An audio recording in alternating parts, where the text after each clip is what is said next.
Just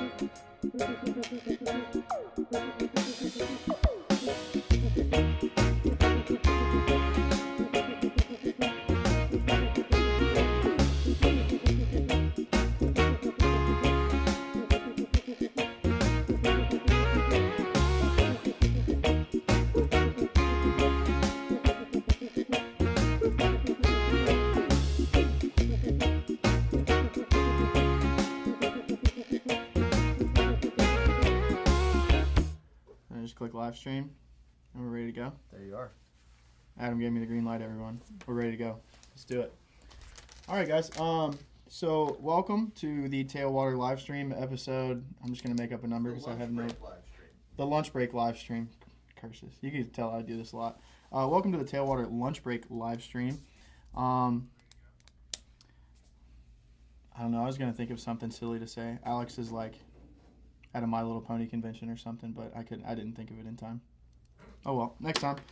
So we're going to talk tournament prep today. I fished a few tournaments, and it looks like in the near future we're going to be fishing a few more. Myself and Captain Austin McCorder are going to be fishing the Tampa Bay Waterkeeper Waterman fly fishing tournament this weekend.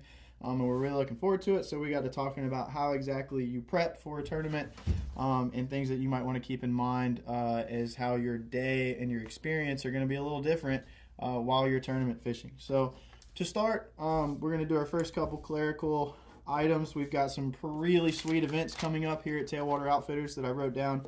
I really want to tell you about. So fly tying night, February 21st. That's a Wednesday at 6 p.m.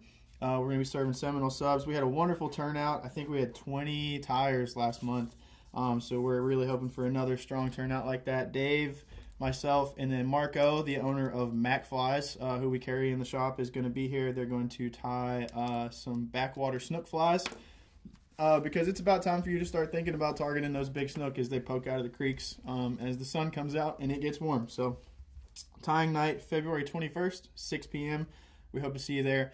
As always, all materials are provided. We'll have dinner. Going to do a better job of getting some drinks. We're going to have some drinks, some sodas, some waters, that kind of thing. You can bring a beverage if you'd like to. We will be happy to allow that. And then also all the materials, all the tools are provided. If you have a vise and tools, it helps us out a ton if you bring it because we have limited demo stuff to use.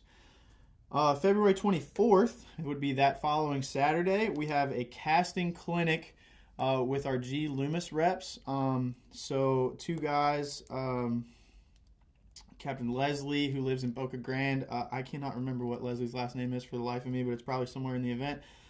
Skip and Jonas will be here. They are all certified casting instructors, and they're going to run a fly casting clinic. So if you've wanted to starting to learn how to fly cast, if you want them to show you some drills, if you want them to tune you up, it's a wonderful time to come down and learn from some of the best casters in our area. I was really, actually last year when we did this, I was really excited because I thought that I knew how to teach people how to cast a little bit.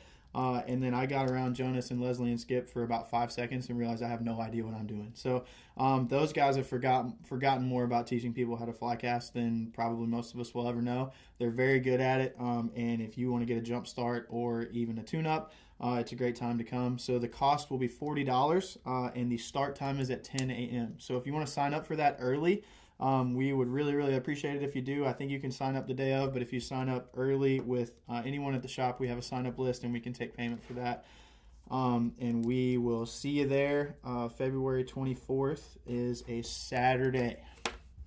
The last thing that we for sure know is going to happen, we have a skiff show March 2nd. So if you've ever thought about a diner or something like that at a skiff show, you're a diner where you see cars and lined up and that kind of thing. We're going to do the same thing but with skiffs. So if you want to show off your skiff, if you think you've got the coolest skiff in Tampa Bay, we would sure love to see it.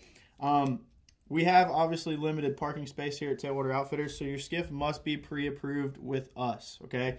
So a couple of rules that we're going to enforce as far as entering into the skiff show.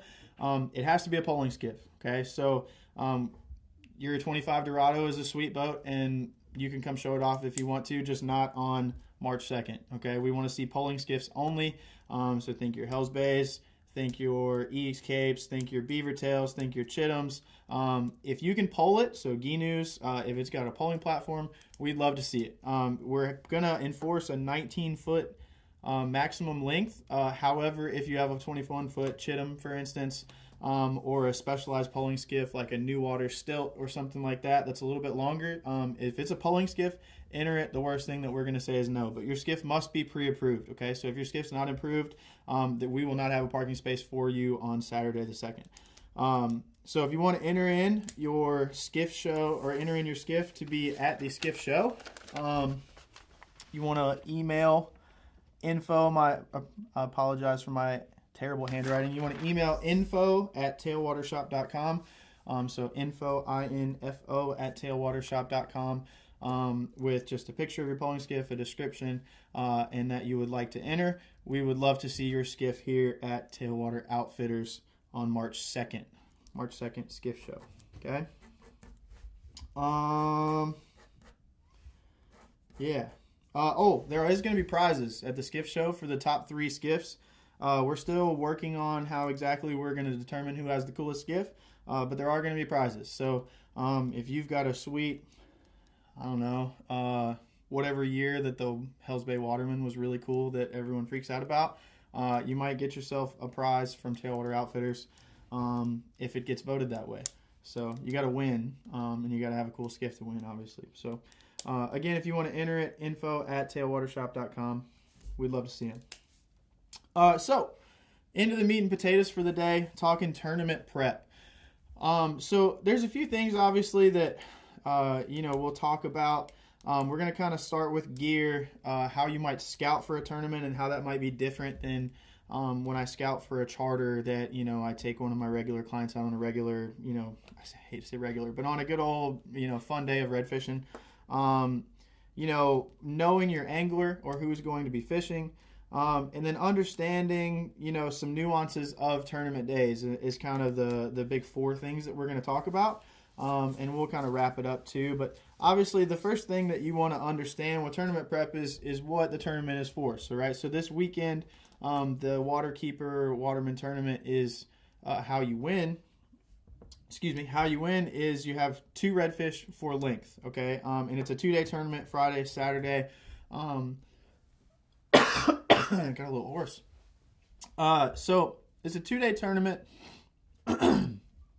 And it's 2 redfish for length. So that's important because I don't need to catch 35 redfish to win the tournament. I need to catch 2. So, when you understand these kinds of things for a tournament, it might and should probably change how you fish. And in understanding where you can fish as well. So I believe the tournament boundaries, Austin and I have a plan to fish well inside the tournament boundaries. So I'm not terribly worried about exactly where they are, but it's Sarasota to Crystal River, right? So I know that anywhere into those 2 sides of things that's where we can fish, and I know I can make a plan to fish. And then one of the cool things about the Waterman is I can fish Crystal River on Friday. I can fish inside of Tampa Bay on Saturday. So you can really tailor the way that you want to fish and the style that you want to fish based on the conditions, based on what you're familiar with. You should be fishing to your strengths in a tournament so that you can win. But obviously be familiar with the rules. There's a couple of ways that you can win cool stuff or win, the actual tournament itself. There's a snook Calcutta that's pretty cool. So maybe if you want to plan for a place where you can see some big redfish, but also might have a chance at a big snook rolling down the bank because you're going to enter the Calcutta. All of these things factor into your plan and how you should attack a tournament. So obviously the first thing you're going to want to do is read the rules once you enter. Okay. With that being said, the first thing I really want to touch on and that I think about tournament-wise is my gear. So the night before a tournament or the last fishing day I have prior to a tournament, all of my gear is going to get inspected. I'm going to make sure I don't have any nicks in my fly line. I'm going to stretch my fly lines, so I might wrap them around my skiff overnight so that they lay flat and don't tangle up, the day of the tournament. So I'm going to, inspect my fly line, stretch the fly line. Maybe you might clean your fly line would be a good thing to do. I'm going to take care of all of my gear, every single setup that I use. So, with this being a redfish tournament, we'll talk about specifically for the Waterkeeper. I'm not going to take 12 setups. I might take a couple because I want to keep it simple. I want to be effective. But I'm going to have a setup, set up for maybe a small bait fish fly. And then I'm going to have a setup for maybe some fish that need a fly on the bottom. And this kind of factors into when you make your game plan and you want to fish somewhere, are you fishing tailing fish? Are you fishing fish that are cruising down a bank? Are you fishing fish around a dock? Are you fishing fish on, a deep trough somewhere that might see bait fish? So your fly selection and your leader and tippet selection should factor into what your overall game plan is. And knowing what our game plan is, I'm going to have a couple of setups to cover those things, okay? We're hoping to encounter some cruising fish. We're hoping to encounter some tailing fish and that kind of thing. So I'm going to have a setup tailored to those cruising fish when we're fishing them. I'm going to have a setup tailored to those fish that might be laid up or tailing with a little heavier fly. And I'm going to have both of those ready with new leader, new tippets, and a new fly. One thing that I might not drop my hook. Oh, well. Hopefully I don't step on that later. One thing that I might think about on a tournament day of fishing that I wouldn't necessarily think about on a regular day of fishing is I'm going to inspect my hook and I'm going to inspect my knots. So let's see if my close-up camera does not fit. Oh my goodness, it's on this time. This is super cool. So one thing that I'm really going to pay attention to that I wouldn't necessarily on a regular day of fishing is I'm going to check the sharpness of my hook. So this is just a regular hook. I obviously would have a fly tied on here. There you go. You can see it. But this hook needs to catch my fingernail when I go to pull it. And that's going to give me a good idea that it's sharp. I also will inspect the hook to make sure that the point's not rolled anywhere. So the way to do that is just you're going to run your finger across the point going in the direction of the point. And I don't want to feel any burrs or anything that might keep that hook from sticking in a fish's mouth. So this hook would be good. And I obviously would already have a fly tied on there. I'm just going to check that just as a general precaution when I'm tying my fly on because I have time. Go back to the right camera. There we go. I'm going to stretch my leaders. I'm going to inspect the leaders for, any inconsistencies, if they might be nicked or anything like that. Even out of the package, I'm just going to make dang sure that leader's ready to go. I'm going to inspect my knots. I'm going to stretch my knots. Basically, my theory on stretching knots is if I can wrap it around my hand and pull as hard as I want to, or can with that tippet, and leader connection in my hands and it doesn't break, then it should be good to go on a fish. And I'm going to check and make sure that the hooks on my flies are sharp, especially the first two that I start with. Remember, we've talked about this in my tarpon video, and a few other places. Like, the number one thing that loses people fish is bad knots. So when you set all this stuff up the night before, maybe a couple days in advance, you're giving yourself plenty of time to make sure that that's not a failure that's going to happen to you when it comes time to set the fish on possibly a tournament winning fish. Or set the hook on possibly a tournament winning fish, okay? So all of these gear things I'm going to take into consideration. And it's all going to be done a couple days in advance. So I'm actually, the tournament is Friday. I don't have a trip tomorrow. I'm here at the shop, so I'm probably going to set all my stuff out tonight after I put my 3-year-old to bed, and we're going to have a good old time resetting everything. So, the 2 reels that I'm going to take are going to get new leaders, new tippet, new flies. Like I said, they're going to be set up, ready to go, so that all I have to do on tournament day is take them out, put them in the boat, be ready to go, okay? Now, when it comes time to actually decide where to fish, obviously we talked about in the Waterman, there's a really, really big tournament boundary. So some tournament boundaries are going to be fairly small, like, for instance, the red fly. 2 years ago, the red fly basically makes sure or keeps you within, the upper Tampa Bay to some of St. Joseph Sound. So even though it's a smaller tournament and there's less boats, I don't have as much of an area that I have, that I'm allowed to fish.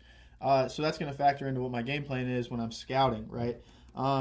So obviously when I'm scouting, I'm going to focus a lot more on fine-tuning, a few different areas inside of Tampa Bay for the red fly. Whereas the Waterkeeper, because it has larger tournament boundaries, I might go all the way up into Chassahowitzka and scout, a couple months in advance and just kind of keep my eye on a few different groups of fish so that we can understand, what our best game plan is based on what the conditions are. So as you start to, obviously, a month and a half, 2 months into advance, you might be looking around for areas that you want to fish, but you have no idea what the weather's going to be like, on tournament day. So it's a good idea to just kind of keep tabs on those fish and understand, like, hey, this is where they're sitting, this is what they like, this is the tide I want to fish them on. And if you get the conditions that are conducive to fishing those fish, then you make a game plan to go in there and catch them, right? But it's also a good idea to have a good, have a few different places and a few different areas that you're comfortable fishing based on different conditions. Because typically the only thing you can guarantee on a fishing tournament with the weather is that it's going to be bad. So I think right now Friday is actually looking pretty nice, and Saturday the wind's supposed to pick up a lot. So we plan on that, right? Like I'm going to have areas on Friday that I can target that Saturday I can't. So we got to understand, hey, what's my game plan based on what the weather is, but also in your scouting, you kind of have to cast a wide net at the start of your scouting, especially, if you have the opportunity to fish, a few different areas and check on these fish. You have to have, cast a wide net so that I'm prepared for if the wind's out of the north. I'm prepared for if the wind's out of the south. I'm prepared for if the wind's out of the east. I'm prepared for a cold front. I'm prepared for high tide. I'm prepared for low tide, so that no matter what happens or what you get during tournament day, you're ready and you've got a group of fish that you can go fish. At the very least, you're going to get a few shots on fish. Remember, we only have to catch 2, and we're in the game. Okay, so I got to catch 2, and given the conditions that it's looking like this weekend, you're probably going to have to catch 2 big ones. So knowing that, when I scout, especially on my charters and stuff, I might be scouting for a charter, but I'm also just going to put in the back of my head, hey man, there's a couple big fish laying on this trough right here or something like that, because Friday we're not trying to catch 35 redfish, we're trying to catch 2 big redfish. So that's going to really affect how I scout, especially on my scouting days leading up to the tournament. So Tuesday, I don't usually have Tuesdays off here, but Tuesday I traded a day with Dave and I got to go out and scout. And even though the conditions were starkly different from what we're going to get on Friday, I went around just looking for big fish because that's my next trip, right? I'm just looking. I don't care if there's 400 redfish on a flat. I care if there's 8 big ones, right? Because that's the goal of the tournament. So understanding that, I didn't even fish those fish really. I just kind of pulled down an edge looking for them. Found what we were looking for that kind of matched what Austin and I's game plan is. And we made a plan to go in and attack those fish on Friday. So, tournament fish, especially, so the 2 tournaments that are really popular fly fishing redfish in this area, the red fly and the waterkeeper Waterman tournament, both of those tournaments are 2 redfish for length is how you win. So the tournament fish are fish that, I think the Waterman the last 2 years, 60 inches won that, and then the red fly, 60 inches won the red fly, and then the Waterman actually 65 inches. So you got to catch 2 30-plus inch fish to even think about winning this tournament. So tournament fish are not the same as, regular fun fish, redfish fish. I said fish a lot right there, but that's okay. So tournament fish specifically, I'm looking for fish that are going to get me on top of that leaderboard. I'm not looking for catching 12 in a day like I might be on my charter next Thursday, right? Because, my guy next Thursday might not necessarily care about catching 1 big fish all day. He might want to catch 15 redfish, in a day. So my mission for those 2 days are totally different. And specifically looking for tournament fish, you're looking for areas that are holding big fish and areas that are going to hold big fish on the conditions for what you're going to get on that tournament, okay? And I don't necessarily care exactly where they are, right? I might note, like for instance, my scouting yesterday, all of the fish were staged up on points. As the tide was coming in, they were just kind of laying in the current, and they weren't necessarily even what I would consider a catchable redfish, on a general charter day, because a lot of times, like we had poor visibility yesterday, and those fish were laying in 3 feet of water well off a point, kind of right down the glare line. If you've ever pulled some of our shorelines, they were really tough to see. But understanding that the conditions I had yesterday and the conditions that we're going to get on Friday are going to be different, and then I'm also going to have another guy steering the boat while one of us is fishing, one of us is going to be polling.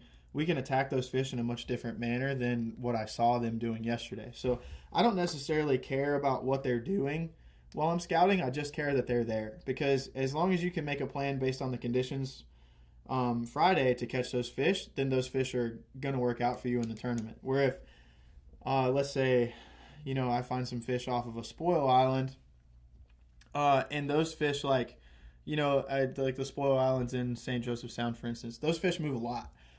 And so if you find them sitting on some rocks one day, they might not be there Friday. So I want to make sure when I'm scouting, they're in an area that they're going to hold for a couple of days. So that's another thing when you're looking for tournament fish is, are those fish going to be there on tournament day? Obviously, you don't want to get to your spot that you're super confident in and those fish have moved. So you have to understand places that hold fish and places that don't hold fish, within your general area for what tournament you're fishing.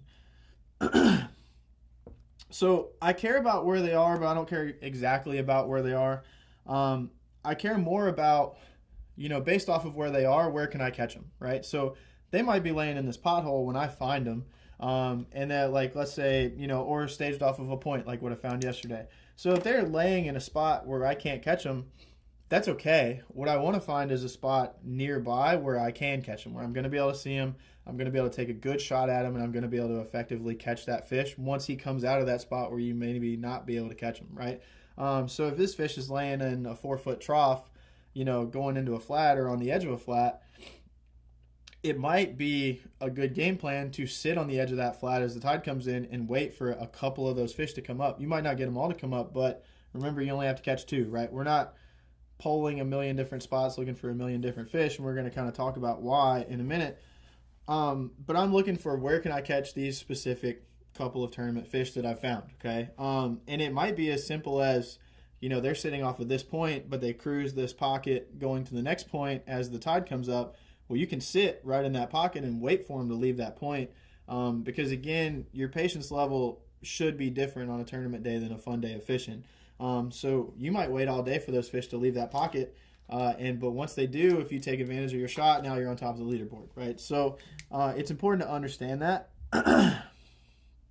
where they are, where can I catch them in your scouting, because if you can find them, find out where they are, and make a plan to catch them on tournament day, you're that much further ahead of than everybody else in your game plan to attack those fish. Okay. The next thing I think about when I'm prepping for a tournament is, what is the level of my angler? Okay. Some of these tournaments I book clients in.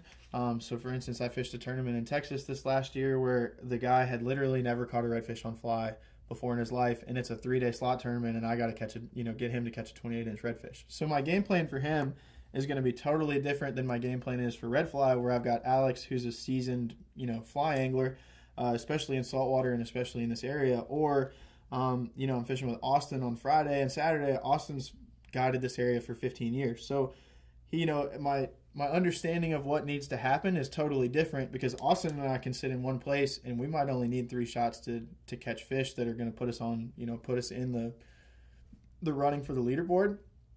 Whereas my guy in Texas might have needed 35 shots at fish for that day. So you have to understand who you're fishing with in the tournament and what they're going to need to be successful, or what you're going to need as a team to be successful in order to, effectively fish that tournament the right way.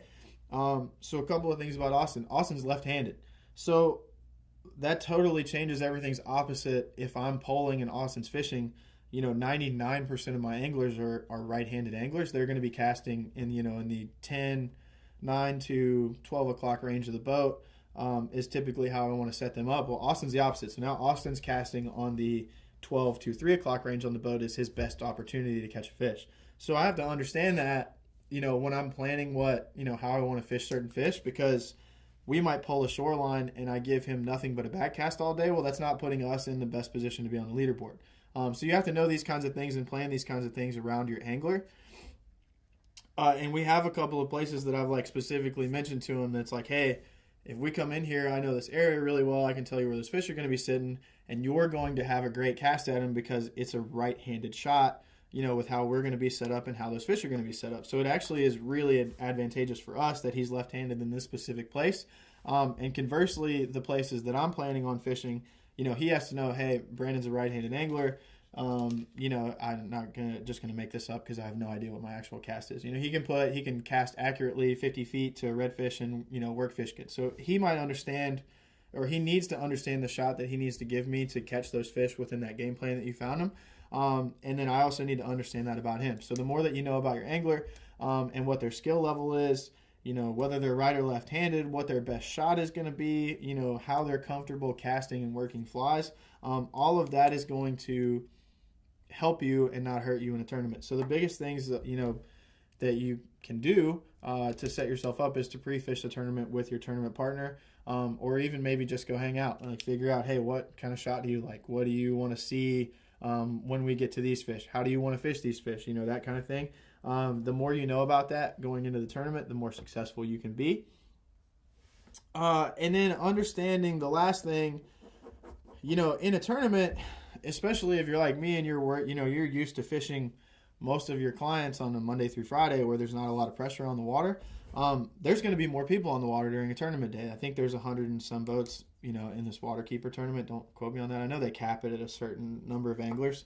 But a couple of years ago in the Red Fly, there was 85 anglers in this tournament, just inside of Tampa Bay, basically. Well, that's going to increase the pressure on the fish. That's going to change how the fish behave. So those tournament fish that you were planning on working, up on a flat, they might never get there because another guy might know they're there and he's going to come in on them right on top of the pothole where he's probably not going to catch them anyway. But you have to understand those kinds of things and you have to factor that into your plan, right? So there's going to be more pressure on tournament day. And you have to understand how you can attack those fish that you find in a manner that's going to make you successful, even though there's more people in the water. Especially here in Tampa or, some of the stuff that I found in Texas, you're not going to be able to work a whole flat, going like some of the days in Texas, we'd pull a couple miles probably, fish. That's not going to happen on tournament day. You're not going to start, at the south end of the spa and work all the way up into Oldsmar, or you're not going to start at the very south end of Honeyman Island and work the whole flat, all the way up in the no-motor zone. There's probably going to be a couple people there. So you have to understand, like, what exactly where those fish are when you're scouting. How can I set up on them without spooking them? But also, it's a good idea to have a few ideas of where you might want to fish because somebody might be there when you get there, right? And it also, if you know for a fact where some of these fish are and you get a bad tide, like let's say they're middle of the tide fish, well, you might not get a middle of the tide till 1 o'clock. But it might be a good idea to just go in there and sit on those fish until the time gets right so that you can fish the fish the way that you want to fish them. All of these things have to go into your game plan based on the information you have, in your scouting and your pre-fishing and all that stuff. So, understanding what's going to give you the best opportunity. Sometimes you might be sitting still for a couple hours waiting on it to get right, just making sure that nobody else moves in on the fish that you want to fish later in the day. And we have a couple places kind of like that where it's like, hey, we might have to get in here pretty early and sit here and hang out. But once the tide gets right and those fish get right, into the tide, then we're making our money. But you also have to understand that within the tournament, somebody's probably going to know about those fish and somebody's probably going to plan on getting there earlier than you. So you have to really know, like, hey, those fish are sitting in this very specific area. This is very specifically how I'm going to catch them, and you have to kind of stick to that game plan. One of the things that Alex and I were talking about where we messed up in the Red Fly tournament was like we were fishing fish, and it was awesome, and then I got a little greedy and kind of left that spot, and then somebody else came right back in where we were working that we wanted to move back into that area, and we didn't get a chance to because somebody else moved in there, and that's totally within the tournament rules to do that. They were perfectly fine. They didn't really come in on top of us. They just moved in an area that we wanted to work. But we vacated that area, and then we lost our opportunity at the fish that we probably should have stayed on and could have had success with. So, you got to understand how you're going to find those fish and how you're going to keep them from getting messed with so that you can put yourself on the tournament board. The last thing I really want to talk about is you have to make sure when you're fishing in a tournament, you have to avoid, mistakes that you can avoid. So we talked about earlier, tying good knots, having sharp hooks, sticking to your game plan. One thing that I always think about a lot is I know this is a fact, and sometimes when I fish, I'll leave my pliers on my belt, while I get up and take some bow time while I'm fun fishing with Austin or Alex or whatever. And then the fly line will wrap around your pliers and stick, and you blow a shot at a redfish or a tarpon. Well, on tournament day, that might cost you some money, or it might cost your name on a trophy. So I'm not going to wear my pliers on my belt when it's time to fish because I don't, that's a mistake that I know for a fact I can avoid. I'm going to make sure that, I'm wearing pants that cover my shoelaces so my fly line doesn't get wrapped around my shoelaces, or I'm going to have a plan to manage my fly line. All of these things, if you can think about it and it's an opportunity at a fish that you've had that something happened that messed up that you can change, you need to change it for tournament day because you're just going to think about what if, and you're going to think about, you're just going to be upset at yourself for not fixing that mistake earlier. So, it is supposed to, especially the Waterkeeper tournament, it's supposed to be fun. It's a charitable tournament. But at the end of the day, we're there to try to win. So when you take these mistakes away, you give yourself a better opportunity to win. And I'll leave you at that. I don't have any questions in the chat, I don't think.